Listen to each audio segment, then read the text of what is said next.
तो आज मैं आपको एक अनोखी रहस्यमय कहानी सुनाऊंगा। अगर आप चैनल पर नए हैं तो अभी सब्सक्राइब कर ले, क्योंकि यह मेरा दूसरा नया चैनल है। तथा कहानी पूरा देखे, अंत में एक अनोखा रहस्य छुपा है। धन्यवाद। तो सुनिए। बहुत समय पहले एक छोटे से गांव में अवनी नाम की एक लड़की रहती थी। वह बहुत ही साधारण थी, लेकिन उसके मन में माँ दुर्गा के लिए अटूट श्रद्धा थी। हर साल दुर्गा पूजा के समय पूरा गांव भव्य पंडाल और मूर्तियों की तैयारी में जुट जाता था। गांव के सबसे अमीर व्यक्ति राय साहब हर साल सबसे सुंदर और महंगे धातु का कलश स्थापित करवाते थे, जिसे देखने दूर दूर से लोग आते थे। इस साल भी यही हो रहा था। राय साहब ने चांदी का एक विशाल कलश बनवाया था, जिस पर बारीक नक्काशी की गई थी। दूसरी ओर अवनी के घर में गरीबी थी। उसके पास कोई कीमती धातु नहीं थी, लेकिन वह भी माँ दुर्गा के लिए कलश स्थापना करना चाहती थी। उसके पिता ने उसे समझाया, बेटी, हमारे पास इतने पैसे नहीं हैं। तुम केवल मनसा माँ को याद करो। पर अवनी का मन नहीं माना। वह गांव के पास की नदी के किनारे गई। वहाँ की मिट्टी बहुत ही उपजाऊ और लाल थी। उसने उस मिट्टी से अपने हाथों से एक छोटा सा कलश बनाया। उसे कोई कला नहीं आती थी, इसलिए कलश थोड़ा टेढ़ा मेढ़ा था, लेकिन उसने उसे बहुत प्यार और लगन से बनाया था। कलश सूखने के बाद उसने सब पर गेरू और हल्दी से कुछ फूल पत्तियां बनाई। दुर्गा पूजा का दिन आ गया। गांव में राय साहब के चांदी के कलश की चर्चा थी। वहीं अवनी ने अपने मिट्टी के कलश को साफ कपड़े से ढककर अपने घर के एक कोने में स्थापित किया। उसने कलश में गंगाजल डाला, आम के पत्ते और नारियल रखा और मन ही मन मां दुर्गा से प्रार्थना की। रात में जब सभी लोग सो रहे थे, अचानक गांव में तेज तूफान आया। राय साहब का भव्य पंडाल और चांदी का कलश नीचे गिर गया और कलश टूट गया। राय साहब बहुत दुखी हुए। गांव में हाहाकार मच गया। तभी गांव के पुजारी ने सबको शांत रहने को कहा और बोले, यह शायद मां दुर्गा का संकेत है। उनका ध्यान बाहरी दिखावे पर नहीं, बल्कि सच्ची श्रद्धा पर होता है। अगले दिन सुबह जब गांव के लोग राय साहब के पंडाल के पास इकट्ठे हुए, तो उन्होंने देखा कि सिर्फ अवनी के घर का छोटा सा मिट्टी का कलश बिल्कुल सुरक्षित और चमक रहा था। कलश के चारों ओर एक अलौकिक रोशनी थी और उसमें से एक दिव्य सुगंध आ रही थी। सभी लोग हैरान थे। पुजारी ने अवनी से पूछा, तुमने ये कलश कैसे बनाया? अवनी ने नम्रता से कहा, ये सिर्फ मिट्टी का कलश है, लेकिन मैंने इसे अपने मन की श्रद्धा से बनाया। उस दिन गांव के लोगों को समझ आया कि माँ दुर्गा को कीमती धातु नहीं, बल्कि सच्चे और पवित्र मन की भक्ति पसंद है। राय साहब ने भी अपनी गलती मानी और उन्होंने अवनी के मिट्टी के कलश को ही पूरे गांव के पंडाल में स्थापित करवाया। उस साल की दुर्गा पूजा सबसे यादगार रही, क्योंकि उसने सिखाया कि भक्ति का मोल पैसों से नहीं, बल्कि दिल की पवित्रता से होता है। अवनी के मिट्टी के कलश को पंडाल में स्थापित करने के बाद गांव में एक अद्भुत परिवर्तन आया। जिस मिट्टी को सब साधारण समझते थे, वह अब श्रद्धा और विश्वास का प्रतीक बन गई थी। जब दुर्गा पूजा के 9 दिन चले, हर दिन कलश से एक नई सुगंध आने लगी।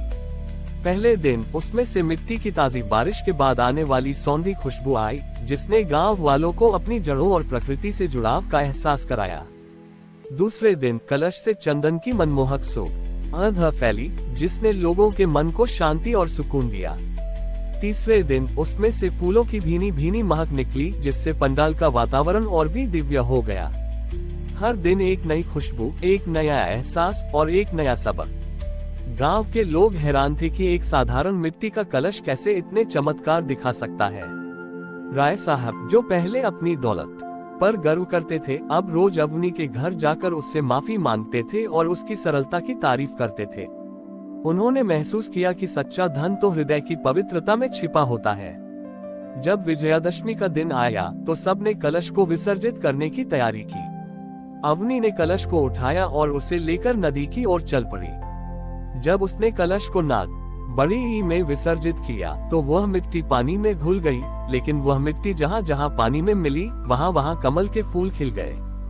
ये कमल के फूल बाकी फूलों से बिल्कुल अलग थे। इनकी पंखुड़ियां सुनहरी थी और उनमें से वही दिव्य सुगंध आ रही थी जो कलश से आ रही थी। गांव वालों ने उन कमल के फूलों को प्रसाद के रूप में लिया और अपने घरों में रख दिया।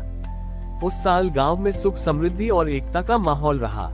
हर कोई एक दूसरे की मदद करने लगा, क्योंकि अब वे समझ चुके थे कि असली पूजा दिखावे में नहीं, बल्कि मन की शुद्धता और दूसरों के प्रति प्रेम में होती है। अवनी की कहानी पीढ़ियों तक सुनाई जाने लगी और उस दिन के बाद से गांव में हर साल दुर्गा पूजा के लिए मिट्टी के कलश ही बनाए जाने लगे। ये कहानी इस बात का प्रतीक बन गई कि ईश्वर को केवल सच्ची भावनाएं चाहिए, न कि भौतिक वस्तुएं। कई साल बीत गए, अवनी बड़ी हो गई थी और उसकी सादगी और भक्ति की कहानी दूर दूर तक फैल चुकी थी। पास के राज्य की राजकुमारी, जिसका नाम चित्रांगदा था, ने भी यह कहानी सुनी। चित्रांगदा बहुत ही अहंकारी और घमंडी थी। वह अपनी धन संपत्ति और राजसी ठाट बाट पर गर्व करती थी। उसे यह बात सुनकर बहुत आश्चर्य हुआ कि एक साधारण मिट्टी का कलश सोने चांदी से अधिक पवित्र माना जाता है।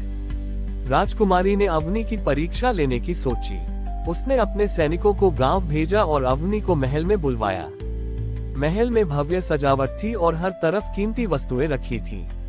राजकुमारी ने अवनी से कहा, मैंने तुम्हारी कहानी सुनी है, लेकिन मैं इस पर यकीन नहीं करती। बड़ी, अगर तुम्हारी भक्ति में इतनी शक्ति है तो तुम मेरे इस हीरे से जड़े हुए कलश में भी वह चमत्कार दिखाओ। राजकुमारी ने एक विशाल कलश दिखाया जो शुद्ध हीरे और रत्नों से जड़ा हुआ था। अवनी ने नम्रता से कहा, राजकुमारी, चमत्कार चीजों में नहीं बल्कि मन की भावना में होता है। राजकुमारी ने उसकी बात का मजाक उड़ाया और उसे उसी हीरे के कलश में पूजा करने का आदेश दिया। अवनी ने कलश में जल भरा, आम के पत्ते डाले और नारियल रखा। उसने आंखें बंद कर ली और सच्चे मन से मां दुर्गा से प्रार्थना की। लेकिन इस बार कोई सुगंध नहीं आई, कोई रोशनी नहीं फैली। कलश वैसे का वैसा ही रहा। राजकुमारी ने उपहास करते हुए कहा, देखा, तुम्हारी भक्ति बेकार है, ये तो केवल दिखावा था। अवनी शांत रही। उसने राजकुमारी से कहा, राजकुमारी, मैं ये कलश अपने घर ले जाना चाहती हूँ। मुझे इसे अपने तरीके से पूजने दीजिए। राजकुमारी ने सोचा कि अवनी अपमानित होकर चली जाएगी और उसने इजाजत दे दी। अवनी उस हीरे के कलश को लेकर अपने घर गई। उसने उसे अपने घर के आंगन में उसी जगह रखा जहां वह पहले अपना मिट्टी का कलश रखती थी। उसने अपनी साधारण पूजा की सामग्री से उस कलश की पूजा की और मन से मां दुर्गा को पुकारा। रात हुई और धीरे धीरे उस हीरे के कलश की चमक कम होने लगी। सुबह तक सारे हीरे और रत्न अपनी चमक खो चुके थे और पत्थर जैसे लगने लगे थे, लेकिन कलश से वही दिव्य सुगंध आ रही थी जो अवनी के मिट्टी के कलश से आया करती थी। जब राजकुमारी ने ये देखा तो वह हतप्रभ रह गई। उसे समझ आ गया कि अहंकार और भौतिकता से भरी जगह पर सच्ची भक्ति और पवित्रता कभी प्रकट नहीं हो सकती। पवित्रता और भक्ति का वास वहाँ होता है जहाँ हृदय शुद्ध होता है, चाहे वह एक साधारण झोपड़ी ही क्यों न हो। राजकुमारी ने अपने अहंकार को त्याग दिया और अवनी से क्षमा मांगी। उसने उस कलश के सारे पत्थर और हीरे हटा दिए और उसे मिट्टी और फूलों से सजाया।